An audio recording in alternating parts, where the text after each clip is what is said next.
maka istilah ini sudah tidak asing lagi. Ya, karena asbabun nuzul itu di setiap pembahasan ilmu Al-Quran apapun pasti selalu dibahas. Ya, asbabun nuzul. Jadi ini merupakan hal yang sudah mafhum untuk kita pelajari dan mungkin sudah dipahami sebagian. Tapi dalam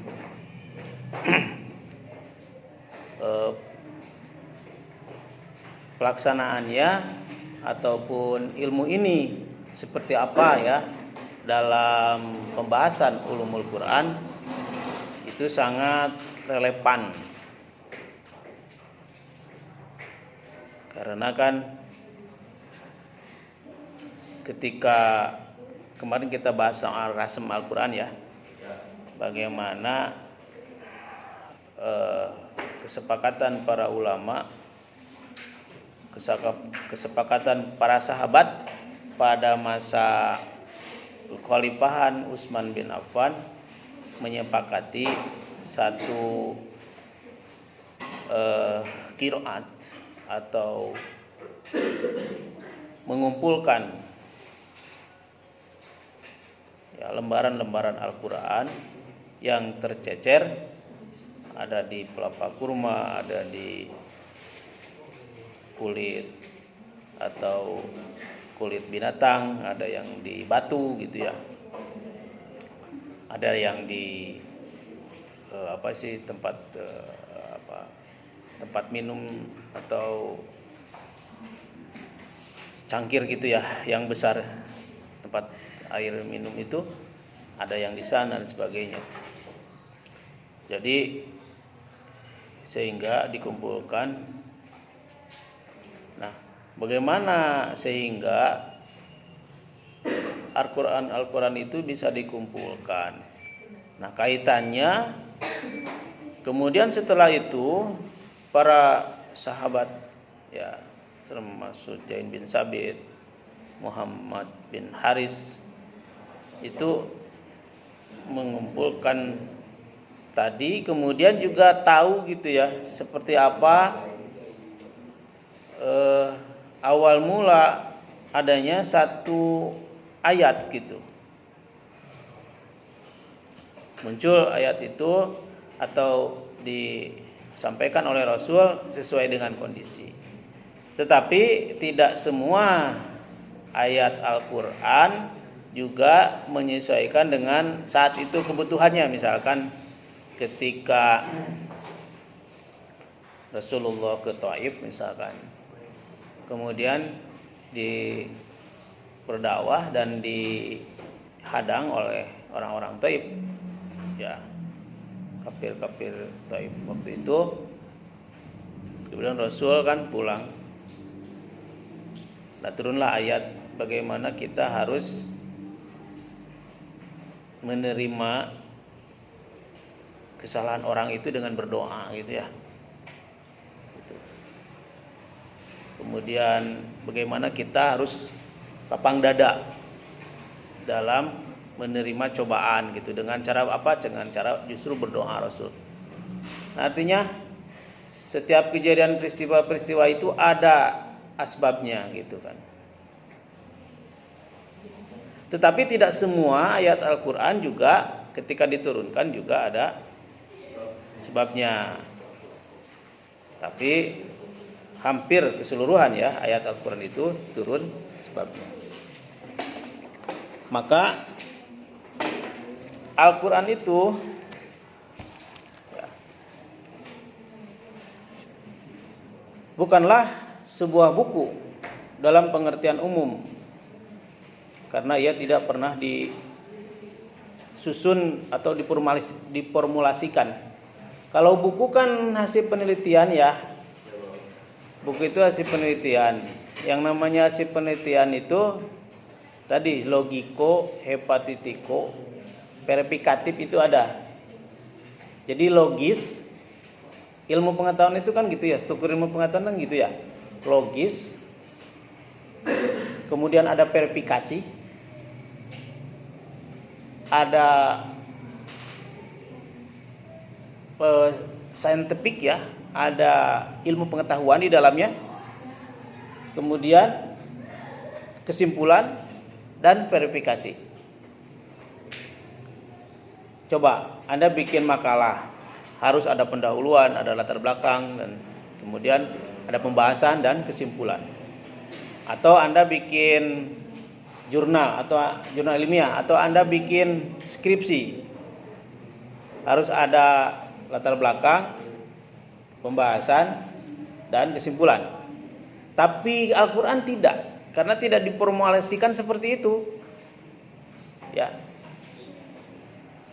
Kalau misalkan ayat-ayat itu, misalkan Ummul Quran, surat Al-Fatihah misalkan ya, artinya itu sebagai permulaan ayat dalam penyusunan Al-Quran kan. Ya, karena ayat yang pertama turun itu kan bukan surat Al-Fatihah, tetapi dalam memposisikan karena surat Al-Fatihah Ummul Quran, maka didahulukan gitu dalam susunannya kan gitu. Nah, kalau dalam ilmiah, dalam penelitian ilmiah tadi ada formulasinya. Ini tidak. Dan itu harus diterima karena itu adalah sunatullah. Dan itu sudah seperti itu diturunkan oleh Allah kepada kita. Diwahyukan itu secara berangsur-angsur, tetapi tidak karena Rasul itu kan tidak mampu membaca ya dan menulis. Kalau artinya mau tidak mampu membaca itu dia kalau Rasul itu menulis berarti dikhawatirkan Al-Quran itu hasil karyanya sendiri gitu kan. Maka Rasul itu tidak bisa menulis kan gitu. Nah, artinya Al-Quran itu tadi diturunkan secara berangsur-angsur ya. Sejauh situasi menuntutnya tadi. Jadi asbabun nuzul itu bagaimana Al-Quran diwahyukan kepada Rasulullah secara berangsur-angsur sejauh situasi-situasi itu menuntutnya, artinya menyesuaikan dengan kondisi gitu. Al-Quran sangat menyadari ya kenyataan ini sebagai sesuatu yang akan menimbulkan permasalahan atau pertanyaan ya di kalangan kaum kafir misalkan waktu itu. Misalkan dalam surat Al-Furqan ayat 32 bahwa pewahyuan Al-Quran ya secara total dalam sekali waktu itu secara sekaligus adalah sesuatu yang tidak mungkin. Karena pada kenyataan Al-Quran itu diturunkan sebagai petunjuk ya bagi kaum muslimin secara berangsur-angsur sesuai dengan kebutuhan-kebutuhan yang timbul. Jadi diturunkan kepada kaum muslimin secara berangsur-angsur sesuai dengan kebutuhan-kebutuhan yang timbul. Nah, sebagian memang tugas untuk memahami pesan Al-Quran itu sebagai sesuatu kesatuan untuk mempelajarinya dalam konteks latar belakangnya. Latar belakang yang paling dekat adalah kegiatan dan perjuangan Nabi yang berlangsung selama 23 tahun di bawah bimbingan Al-Quran. Terhadap perjuangan Nabi yang secara keseluruhan sudah termaksud dalam sunnahnya ya. Yang kita perlu memahaminya dalam konteks perspektif ya Arab pada masa awal penyebaran Islam. Karena aktivitas Nabi itu berada di dalam kegiatan ketika Rasul berdakwah. selama 23 tahun itu. Maka adat istiadat, lembaga-lembaga serta pandangan hidup bangsa Arab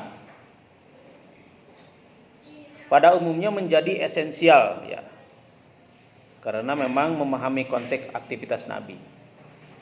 Secara khusus situasi Mekah pra-Islam perlu dipahami terlebih dahulu secara mendalam. Tanpa memahami masalah ini, pesan Al-Quran sebagai suatu kebutuhan tidak akan dapat dipahami. Orang akan salah menangkap pesan-pesan Al-Quran secara utuh jika hanya memahami bahasanya saja, tanpa memahami konteks historisnya, agar dapat dipahami secara utuh. Al-Quran harus dicerna dalam konteks perjuangan Nabi dan latar belakang perjuangannya. Oleh sebab itu, hampir semua literatur yang berkenaan dengan Al-Quran menekankan pentingnya asbabun nuzul, alasan pewahyuan. Nah, jadi selama 23 tahun ini, gitu kan, Rasul itu apa? 23 tahun ya. Ini kan masa Rasulan. Rasul diangkat sebagai Nabi 25 tahun. Ada? Rasul diangkat sebagai Rasul. Diangkat sebagai Rasul. Nabi dan Rasul.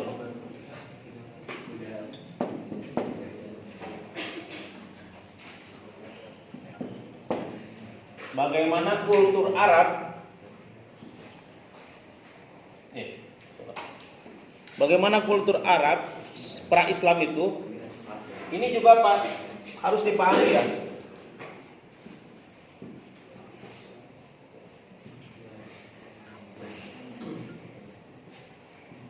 Pokoknya mah gambar lah.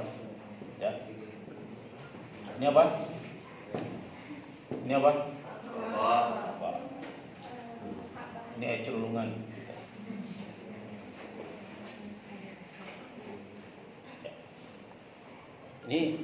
Ini pra-Arab ya, pra-Islam.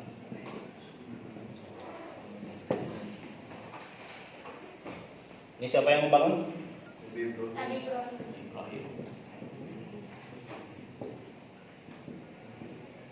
Tahun berapa dibangunnya? Tahun berapa dibangun? Sebelum Masehi. Sebelum Masehi itu berarti zamannya itu ya, apa? Aristoteles ya, Socrates gitu. Ya, sebelum Masehi karena ini sebelum Nabi Isa lahir. Ya. Tapi ini diketahui bahwa ini adalah sekitar 100 sebelum Masehi ya. 100 tahun sebelum Masehi. Nabi Ibrahim ini apakah Nabi Ibrahim yang mana? Nabi Ibrahim yang yang berasal dari Israel ya, Yerusalem, atau yang dari dilahirkan di Makkah? Ya.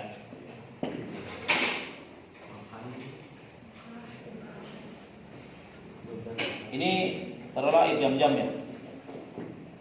Dasar.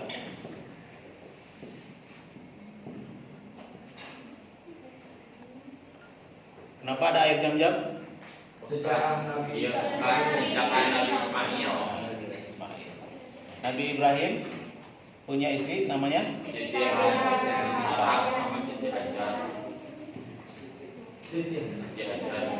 Hajar. Yang dari Ismail anaknya dari mana? Hajar.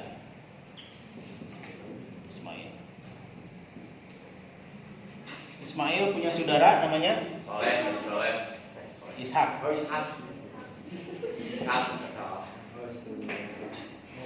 Yang mau disembelih itu Ismail atau Ishak? Ismail.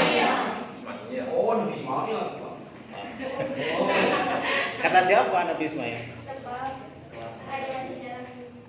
Sebab Nabi Ibrahim bermimpi, dalam mimpi tersebut Allah mewajibkan untuk berkurban. Ya, karena itu sejarahnya kurban ya. Tapi ada yang mengatakan bahwa sebetulnya ada juga yang mengatakan Ishak. Perspektif orang-orang Barat atau perspektif orang-orang Yerusalem justru Ishak gitu. Tapi perspektif kita Muslim adalah Ismail. Ismail. Jadi harus didalami lagi ya. Lahirnya duluan siapa Pak? Hah? Lahirnya duluan siapa? Ishak. Kalau duluan. Iya. Karena nah gini, makanya apakah Ismail dari Siti Hajar atau Ishak yang dari Siti Sarah gitu kan ya? Ya. Kan ini masih perspektif kan gitu. Masih sejarah itu kita saya membaca dari Sarah Nabawiyah ya. Jadi Sarah Nabawiyah itu Imam Qurtubi, jadi satu kitab yang menjelaskan tentang sejarah Nabi yang paling sahih lah gitu ya. Gitu. Jadi ini sejarah ya, sejarah dulu itu kan Ka'bah itu nggak ada atapnya. Jadi kalau Anda lihat di Sarah Nabawi itu gitu kan, ini pintu, ini ada tempat semacam apa sih, tiang ya, jadi tempat berdoa gitu. Sini, ininya nggak ada, ininya masih terbuka, kadang ada yang setengahnya gitu. Tapi air Zamzam sudah ada. Ya.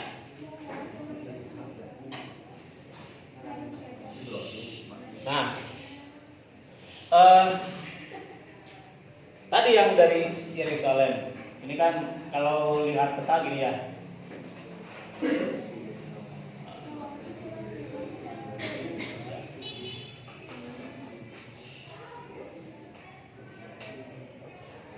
Ini Eropa lah ya.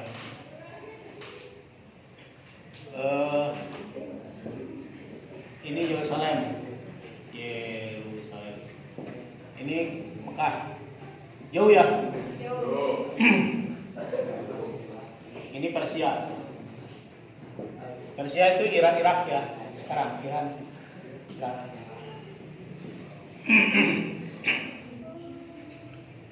Apakah karena Nabi Ibrahim yang dikenal oleh Yerusalem itu Abraham, keturunan nabi-nabi kan ya, yang kaum yang banyak diturunkan nabinya adalah kaum Abraham. Bani Israel. Sini Mas yang lewat Pak. Nah, Abraham. Kalau di Israel kan nama nabi itu diplesetkan ya. Apa? Adam, kalau Adam ya. Noah kan ya.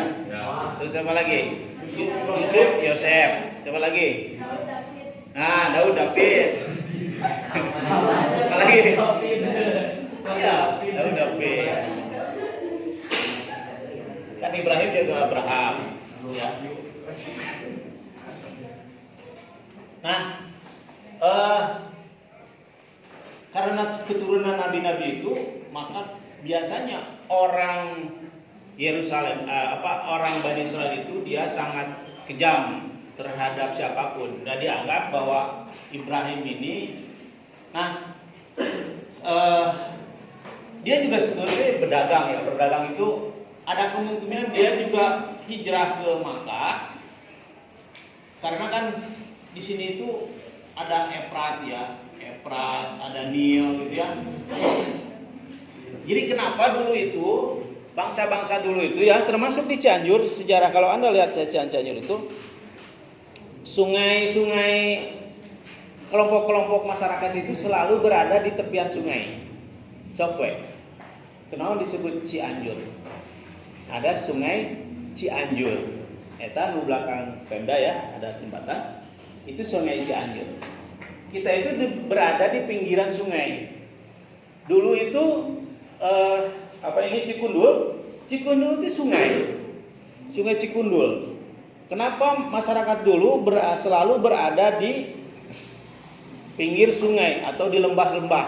Karena memang ada air. Soalnya manusia tanpa air tidak akan hidup. Sumber kehidupan. Ya, sumber kehidupan. Nah, sama hal juga dulu, kenapa Bani Israil itu adalah kelompok manusia yang sudah maju gitu. Karena mereka memang mendirikan tadi, termasuk ya sebagian kan ke Mesir ya, ini ada Mesir gitu. Sungai ada, karena ada sungai Efrat, ada sungai Nil, di mana peradaban itu sangat modern gitu, sangat maju waktu itu. Termasuk si siapa itu? Fir'aun juga kan itu ya. Itu Nil kan, sungai Nil kan, jadi peradabannya. Jadi peradaban manusia itu ada di lembah-lembah, terutama ya di negara yang tandus gitu. Nah, ini tuh sejarah ya, sejarah tadi, sejarah asbabun nuzul. Kenapa di Al-Quran ada ulul kitab untuk menceritakan nabi-nabi terdahulu. Ini diceritakan dalam Al-Quran semua. Ya. Nah, sama halnya tentang, tapi saya ingin menjelaskan bahwa apakah Ibrahim yang kita kenal, Ibrahim itu yang dari Bani Israel atau memang dilahirkan di Mekah. Karena tiba-tiba Nabi Ibrahim diminta oleh Allah untuk mendirikan Baitullah yang di dalamnya ada batu Hajar Aswad. Ini adalah batu dari surga. Dan sejarah-sejarah tentang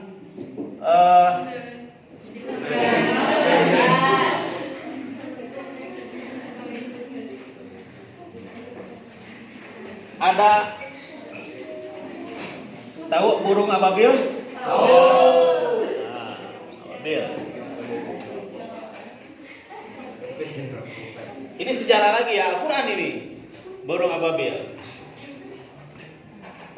Raihan itu kan nyanyi tentang itu ya. Itu sulit. Nah, udah lah, ini kan ya. Burung ababil. Ini itu peradaban Mekah itu, peradaban terutama yang berada di Baitullah itu ya. Itu sangat maju, sehingga para kafilah-kafilah di seluruh seantero Jazirah Arab itu ingin selalu mendatangi Mekah. Pertama pusat ekonomi ini tuh ya, pertama ini pusat ekonomi, kedua memang pusat peribadatan dari dulu ini. Kemudian juga ada air yang tidak pernah berhenti di sini yaitu jam-jam. Nah, maka ada namanya Raja Abraha. Gajah. Ada dalam Al-Quran ya. Nah, ini tuh dia Raja Abraha itu adalah Raja Yaman ya. Raja Yaman. Ini yang paling maju dan modern. Kalau di peta ini Yaman tuh ini. Ya. Sedikit sekarang itu yang lagi sengketa perang. Ya, Raja Yaman. Abraha saking tidak senangnya karena banyak ini menjadi kunjungan wisata, maka dia menyerang dengan pasukan gajah. Gitu ya. Tinggu gajah gitu lah. Gajah. Jadi pasukan gajah dan mau menyerang Ka'bah, tetapi Allah menurunkan ababil, ya. Sehingga pasukan gajah ini Abraha ini hancur. Nah, ini diterangkan dalam Al-Quran, sehingga sejarah-sejarah ini kenapa ada? Karena memang diterangkan dalam Al-Quran dan kita harus mengetahuinya seperti itu. Jadi ini itu hingga akhirnya sampai sekarang yang namanya Baitullah ini tidak pernah dijamah, tidak pernah dihancurkan, walaupun banyak yang ingin menghancurkan Ka'bah. Hingga zamannya Rasulullah kan gitu. Tapi sekarang itu jangan sampai begini ya. Dari berdoa mah ke Allah, walaupun kita ada di Ka'bah, jangan sekali-kali kita berdoa di sini, ke sini, tapi berdoa mah ke sini, ke Allah.